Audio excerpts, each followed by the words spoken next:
Hello everyone and welcome to Diamonds of Craft, where I make things. My name is Sarah and happy Christmas to all of you who are celebrating it. Me and my friend Artsy Doodling on Instagram decided to team up and do a little Christmas themed collab.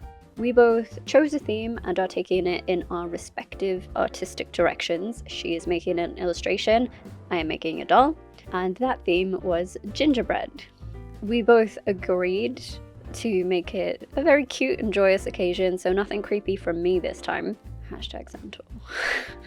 Sarah from Artsy Doodling, not me, made this gorgeous and fun illustration of a baker making gingerbread people and having an all-around jolly time. It is so adorable and cute and I absolutely love it.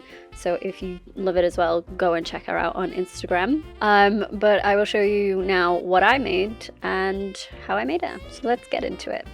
I drew up a very, very rough sketch of what kind of thing I wanted to make.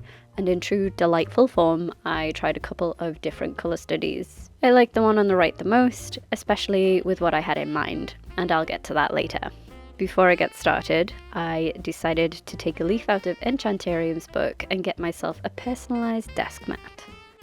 It's so cool and great for showcasing some dolls before I turn them into something else. I chose Howleen Wolf as the base today. She has a really floppy arms, which I probably could fix, but I don't think she'll be needing to use them for any heavy lifting. And since I did start this doll a little later than I wanted to, I thought I'd start with the thing I find the hardest, the clothes. I got this pattern from Poop and CL's free patterns. You can find a link to that in their Insta bio. I have all these festive fabrics and I need to choose the best ones for this doll. She's going to have a red dress, so I make the base of it from that. For detail, I am sewing this swirly ribbon around the bottom. I feel like it also emulates the icing decorations you'll find on gingerbread houses.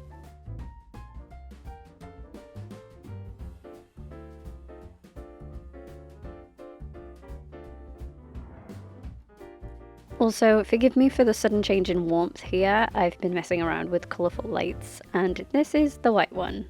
I definitely like the pink better, but we'll learn that lesson for another time.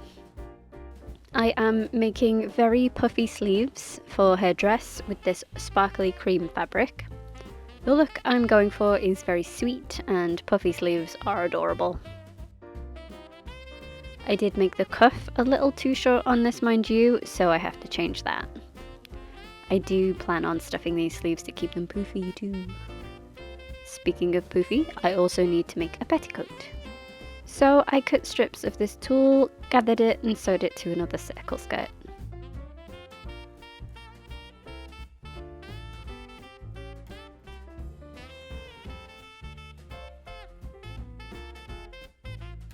Just got to check that it's big enough. Looks good. And I wanted to add something around the collar and played with this idea of a little ruffle. I also made a little apron for her. The pink in the sketch doesn't really fit, and I don't have a nice enough pink either, so I thought I'd add this red tartan instead. Again, another trim of the cute white ribbon. And I am sticking this pom-pom to her dress to emulate the gumdrop button.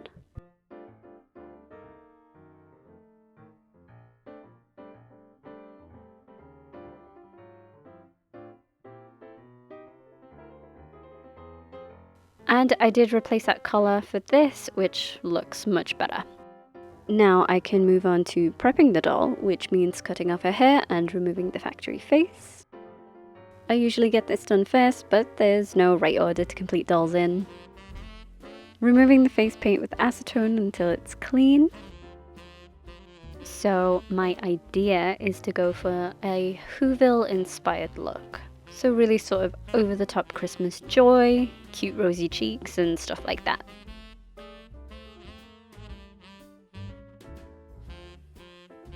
My MSC was not enjoying the cold, mind you. Even having it dry near the fire, emphasis on the near because flammable chemicals aside, it's dangerous, The MSC just wasn't drying right. It was too shiny and therefore my pencils were slipping. It's hard enough to draw on this small of a scale, but when the MSC is being temperamental, it's even more annoying when you don't get the drawing part right. It was an ordeal overall, but it's fine, I got there in the end. It took me a few goes to get the MSC to settle in an acceptable manner. I did start a new can, so that's one thing. When drying, it's hard to know if the heat is affecting it negatively at all, but it always seems to work for me when it's close to a heat source. I also have a dehumidifier, so that goes on as well. But I suppose you just have to try your best in these situations.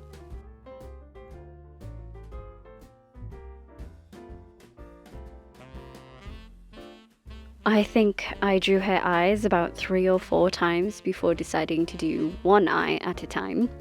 I usually try and do them both together so that the saturation builds evenly, but sometimes you just have to go rogue and try it another way.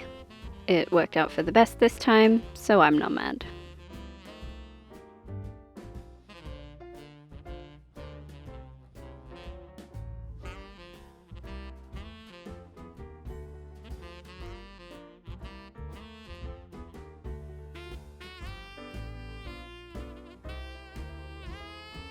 I did end up painting in the irises so they're more intense, and boy are they intense. She's seen some things, man.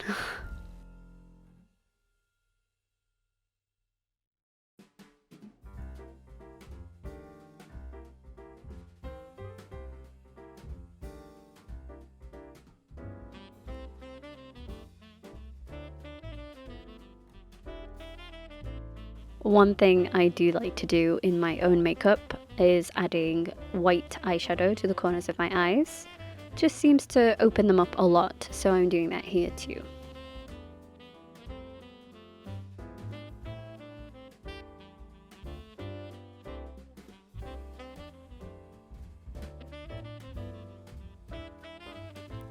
I also wanted to give her freckles, aside from it being cute as hell. I think they give a cute kind of gingerbread texture. She isn't gingerbread, but the more of the theme I can cram into this, the better. Maybe it's a style choice for her, maybe she just really loves gingerbread. Either way, I sprayed the pigment on and had to mute some of it with water because it was pretty intense. The watercolour pencils are amazing for this because you can just wipe them off with water if something goes horribly wrong. Some catch lights in her eyes and I'd call that face done.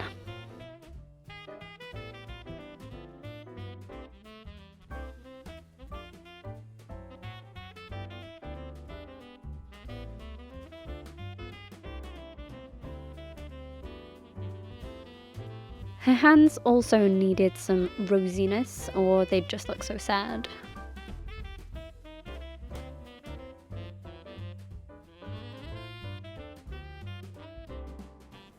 To go with the Whoville style, and because accessories are always fun, I am making teeny tiny gingerbread men.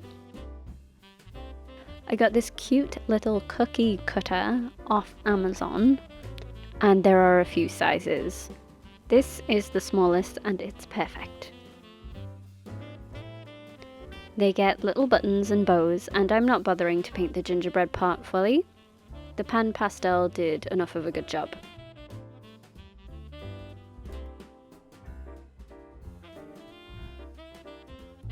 They do also need their little icing pants, I guess. I do paint the buttons and bows white, so any colour I put on top shows up better. And I figured I'd go traditional red and green, very Christmas, much matching. And they're done. Now for her hair, the main event in my opinion. For the wig cap, I use a slightly stretchy piece of fabric and cover it in PVA glue, letting it dry and adding another layer on top. She's getting a wig cap because the way I want to make her hair in these 1920s style finger waves means I need to use product or glue, and I don't want to get that on her face. So whilst I do this part, she is protected. I chose this style because it kind of looks like icing. I started off by dipping the whole piece of hair in a fabric glue and water mixture, and it was fine for the first ones where I'm just getting the right shape down. Then I moved to brushing the mix on so I could hold it exactly where I wanted it and glue it from there. It's looking a bit flat, especially after adding the rest of the hair on. But that's alright because she's going to have a headdress made of hair that is supposed to be marshmallows. I folded little pieces of this fibre and wrapped it in a yarn weft. Then I just glued them all on until I was happy. The idea came from scrolling on Pinterest and finding most gingerbread men sat atop a hot chocolate covered in whipped cream and marshmallows. So her hair, in true Whoville style, is emulating that. I made more little gingerbread men and sweets and things to stick in her hair, and of course to have as little props because we all know props are the cutest. I just placed them all down in an arrangement I kind of like before committing to glue.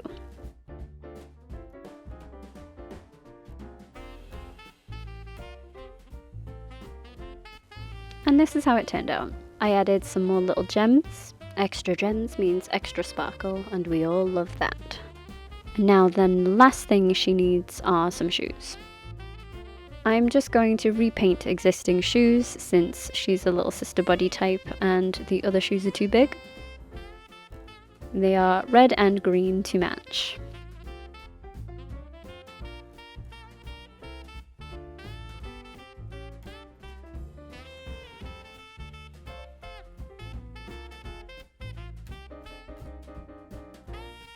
And I added little pom-poms afterwards. I also made her little wrist cuffs to finish the look off.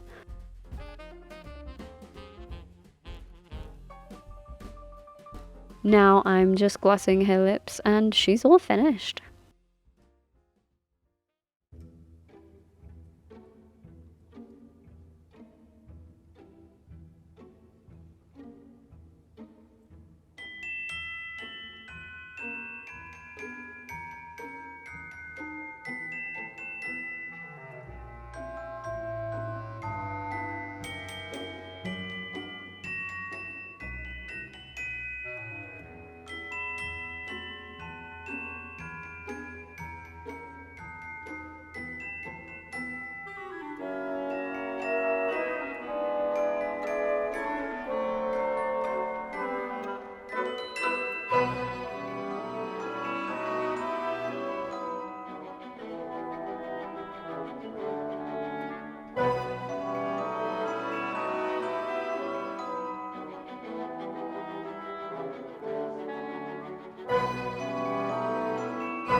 And this is how she turned out. To be honest, the only word that I used during the photo shoot was cute, so I definitely think she's one of the cuter ones that I've made. She is adorable. Her hair is cute, her face is cute, her dress is cute, her shoes are cute. Everything is just cute. And considering I don't actually make that many cute things, I think she's turned out pretty well. I am having a break from the creepy for this, so let me know what you thought of her down in the comments below. Remember, don't be a dick or you won't get any Christmas cheer. You Grinch. like this video if you feel so inclined, and whilst you're there, I suppose you should subscribe. And I mean, I guess if you're already subscribing, then you should like ring my bell. So yeah. Thank you all for watching. I hope those of you who weren't dicks in the comments have a great holiday season. I will see you in the new year. Bye! Ah, it's Christmas time.